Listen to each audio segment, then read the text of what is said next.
यदि रोने वाले के साथ कोई रो दे तो वो व्यक्ति श्रेष्ठ कहलाता है महादेवी, महान कहलाता है। दूसरों के दुख को अपना दुख तो केवल वही व्यक्ति समझ सकता है जिसका हृदय दर्पण की भांति स्वच्छ हो।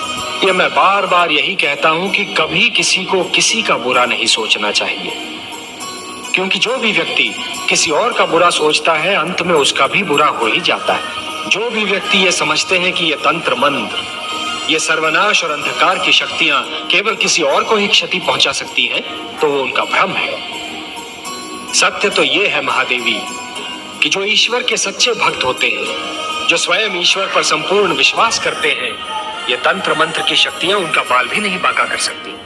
इस प्रकार द्वेष और घृणा का मारा व्यक्ति पड़ोसी के घर को जलते हुए देख ये भूल जाता है कि उसी अग्नि की लपटें स्वयं उसका घर भी जला सकती हैं। उसी प्रकार जो व्यक्ति तंत्र मंत्र में विश्वास करता है वो ये भूल जाता है कि यही तंत्र मंत्र की शक्तियां स्वयं उसका भी सर्वनाश कर सकती हैं। सत्य तो ये है महादेवी कि स्वयं मैं अपने भक्तों के वश में हूं। अपने प्रेम से, अपने विश्वास से, अपनी भक्ति से और अपनी श्रद्धा से मेरे सारे भक्त बार बार मुझे उनकी सहायता करने के लिए विवश करते रहे हैं और करते रहेंगे। और मुझे अपनी इस विवशता पर कितनी प्रसन्नता होती है इसका मैं क्या वर्णन करूं महादेवी, इसका मैं क्या वर्णन करूं महादेवी।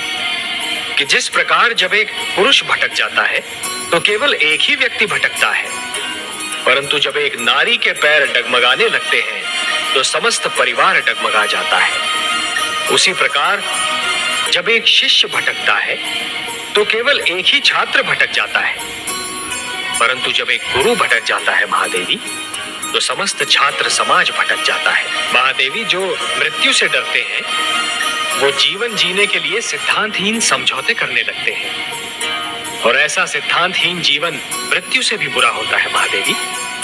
इतिहास साक्षी है कि जीतते तो वही हैं जो मृत्यु के भय पर विजय पा लेते हैं, और सिद्धांतहीन जीवन जीने वाले तो कायर होते हैं महादेवी।